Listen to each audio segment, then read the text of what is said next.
Si vous demandez à un Marseillais de raconter la naissance de sa ville, il va sûrement vous parler de la légende de Gyptis et de Protis.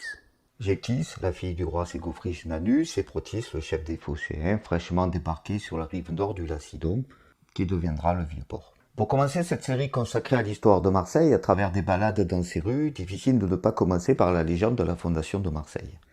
La chaîne Juste une mise au point ne va pas devenir une chaîne sur l'histoire de Marseille, mais je vais consacrer du temps à l'histoire de ma ville comme je consacre du temps à la photographie. D'ailleurs, chaque vidéo de cette série n'oubliera pas de parler de photographie.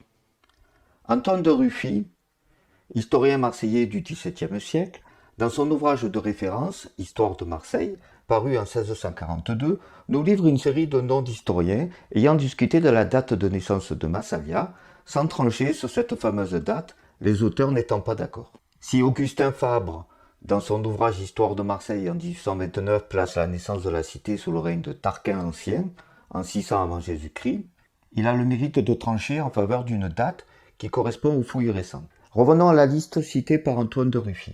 Hérodote, Thucyclide, Isocrate, Aristote, Strabon, Tite-Live, Pausanias, Lucain, Plutarque, Justin, Athénée, Solin, Sénèque, etc. Du beau monde et écrivain de l'Antiquité, mais non contemporain de sa fondation. Le doute sur la date exacte est venu que certains historiens se servent de la date estimée de la première arrivée des Phocéens dans le sud de la Gaule, d'autres sur la fuite des Phocéens de leur ville d'origine, prise par les Perses.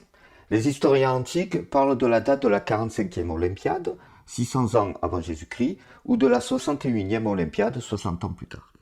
L'une a été l'époque de la création de Marseille, colonie grecque, l'autre celle de la dernière migration phocéenne sur nos rivages, fuyant le Perse Harpagus. Phocée, ville grecque située en Asie mineure, vivait de la pêche et de la piraterie. On raconte que Phocée ressemblait beaucoup à Marseille, enfin plutôt l'inverse. Les Phocéens n'avaient pas peur de s'aventurer très loin en Méditerranée, c'est ainsi qu'en longeant les côtes de la future Italie et de la Gaule, ils ont atteint les rives du Lacidon, puis plus tard de la future Espagne. Justin nous indique que les Phocéens parurent sur le Tibre, sous Tarquin l'Ancien, et firent alliance avec les Romains afin de rejoindre ce recoin de mer où s'élèvera ensuite Marseille. Il raconte que charmé par le lieu, retour au pays, vantant ses mérites, une expédition ayant pour chef Simos et Protis s'embarque pour fonder Marseille avec l'autorisation du chef des Ségobriges, Nan. Mais plus tard, attaqué par les Perses, le reste des Phocéens gagne la cité de Massalia, non sans avoir jeté à la mer, les yeux baignés des larmes amères de l'exil, une masse de fer rougie au feu, en jurant qu'il ne retournerait à Phocée que lorsque cette masse refroidie reparaîtrait sur l'eau. Certains des auteurs cités par de Ruffi se sont emmêlés dans les dates, rendant contemporains Protis et les derniers arrivants fuyant les Perses. Retenez que les fondateurs de Massalia sont arrivés vers 600 ans avant Jésus-Christ, ce qui fait de Marseille une ville de plus de 26 siècles. Mais revenons sur cette fameuse légende que l'on vous contera souvent. Protis et ses hommes débarquent donc sur la rive de cette calanque naturelle qui deviendra le Vieux-Port. Nous allons citer Justin, qui lui-même résume les histoires philippiques de Trogue-Pompée. Sous le règne de Tarquin, de jeunes Phocéens venus de l'Asie apportèrent à l'embouchure du Tibre et firent alliance avec les Romains. Puis, dirigeant les vaisseaux vers l'extrémité de la mer des Gaules, ils allèrent fonder Marseille, entre la Ligurie et la terre sauvage des Gaulois. Ils se distinguèrent soit en défendant contre ces peuples barbares, soit en les attaquant à leur tour. Bornés à un sol étroit et aride, les Phocéens étaient plus marins qu'agriculteurs. Ils se livraient à la pêche, au commerce, souvent même à la piraterie, qui alors était en honneur. Aussi ayant pénétré jusqu'aux dernières bornes de ces mers, ils arrivèrent à ce golfe où se trouve l'embouchure du Rhône. Séduits par la beauté de ces lieux, le tableau qu'ils firent à leur retour y appela une troupe plus nombreuse. L'expédition eut pour chef Simos et Protis, qui voulant fonder une ville sur les frontières de Nanus, roi des Ségobrigiens, vinrent lui demander son amitié. Ce prince préparait alors les noces de sa fille Gyptis, que devait épouser selon l'usage de ses peuples, celui qu'elle choisirait au milieu du festin. Tous les prétendants assistaient au banquet, où furent aussi appelés les Grecs. Nanus, appelant alors sa fille, lui ordonne de présenter l'eau à l'époux qu'elle choisissait. La princesse, sans regarder les autres convives, se tourne vers les Grecs et va présenter l'eau à Protis qui, d'étranger, devenu gendre du roi, reçut de son beau-père le terrain où il voulait fonder une ville. Marseille fut ainsi élevée près de l'embouchure du Rhône, au fond d'un golfe et comme dans un coin de la mer. Voilà, la légende est née. Marseille est la ville de l'amour, d'une locale et d'un marin grec. La légende, en tout cas, sert à expliquer comment ces marins grecs, certes intrépides, ont pu rester sur cette terre qui aurait dû normalement être hostile. La réalité est sans doute plus terre à terre. En admettant que Protis et Gyptis ont bien existé, il est plus probable que cette dernière a tout simplement été offerte par son père comme un butin, comme un autre, au cours d'une transaction commerciale. C'est moche. Et puis cette légende a une suite, Justin nous indique. Ces Phocéens adoucirent la barbarie des Gaulois et leur enseignèrent une vie plus douce. Ils leur apprirent à cultiver la terre et à entourer les cités de remparts, à vivre sous l'empire des lois plutôt que sous celui des armes, à tailler la vigne et à planter l'olivier. Et tels furent alors les progrès des hommes et des choses qu'il semblait non que la Grèce eût passé dans la Gaule, mais que la Gaule elle-même se fût transportée dans la Grèce. Après la mort du roi Nanus, qui avait donné aux Phocéens le sceau de leur ville, un Ligurien annonce à Conanus, son fils et son successeur, que Marseille doit un jour renverser ses voisins et qu'il faut l'écraser à sa naissance, de peur que, bientôt plus forte, elle ne le détruise lui-même. Il ajoute encore cette fable, qu'une chienne pleine supplia un berger de lui prêter une place où elle put mettre bas, que, l'ayant obtenu, elle lui demanda plus tard de l'y laisser nourrir ses petits, qu'enfin ceux-ci ayant pris des forces, elle s'arrogea avec leur appui la propriété de ce lieu, que de même ces Marseillais s'en rendraient maîtres un jour de cette terre, qui n'occupait encore qu'à titre de colon. Excité par ses conseils, le roi tend un piège aux Marseillais. Le jour de la fête des Florales, il envoie dans la ville un grand nombre d'hommes braves et résolus qui viennent y réclamer l'hospitalité. D'autres y sont transportés dans des chariots couverts de joncs et de feuillages. Le roi lui-même se poste avec son armée dans des montagnes voisines afin de se trouver devant la ville, alors même où ses émissaires lui ouvriraient la porte, et de fondre en main armée sur les citoyens plongés dans le vin et le sommeil. Mais une femme parente du roi trahit le secret de cette conspiration. Touchée de la beauté d'un jeune grec, son amant, elle lui révéla le péril, et en le pressant de s'y soustraire.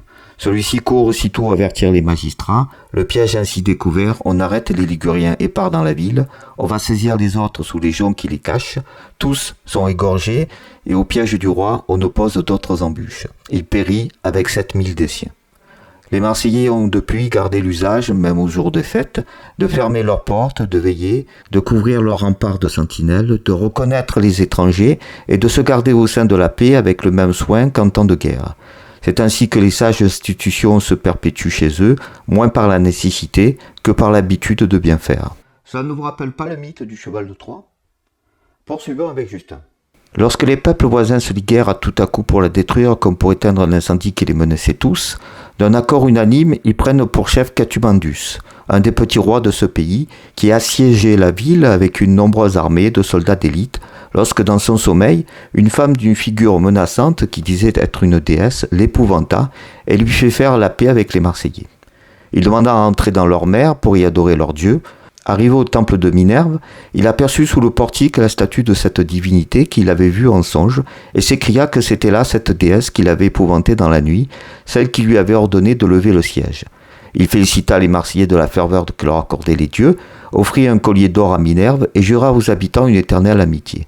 Cette paix étant conclue et la sécurité rétablie, les députés de Marseille à leur retour de Delphes, où ils étaient allés faire une offrande à Apollon, apprirent que Rome était prise et brûlée par les Gaulois. Quand les Marseillais reçurent cette nouvelle, un deuil public régna parmi eux. Ils rassemblèrent l'or et l'argent, tant du trésor que des particuliers, pour compléter la somme exigée par les Gaulois et destinée à acheter la paix. En reconnaissance de ce service, Rome les exempta de tout tribut, leur assigna dans les spectacles une place parmi les sénateurs et conclut avec eux une alliance où elle les traitait comme des égaux. Pour l'heure, nous avons fait appel à Justin, qui s'appuyait sur Troque-Pompée. Mais Aristote est antérieur. Voyons sa version. Les Phocéens, qui pratiquaient le commerce en Ionie, fondèrent Massalia. Euxène, le Phocéen, était l'hôte du roi Nanos, tel était son nom.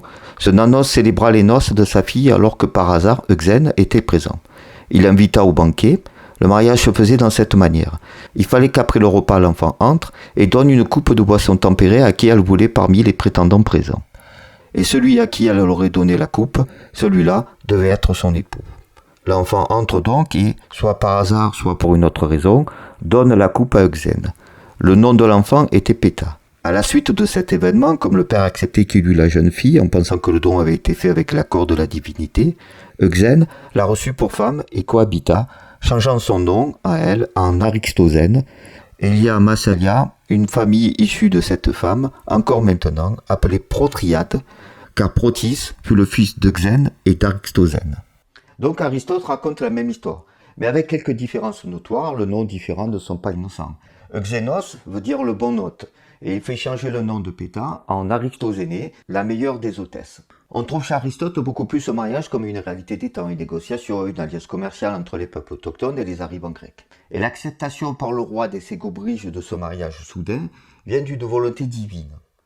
Chez Aristote, Protis n'est que le fils de Xène et Péta, devenu Aristoxéné, protos signifiant en grec le premier. En tout cas, dès la légende de la fondation de Massalia, on reconnaît à cette ville la qualité d'être une terre d'accueil, d'exil et de métissage que possède encore Marseille 26 siècles plus tard. Je vous dis à bientôt dans un prochain épisode de l'histoire de Marseille sur la chaîne Juste Mise au Point.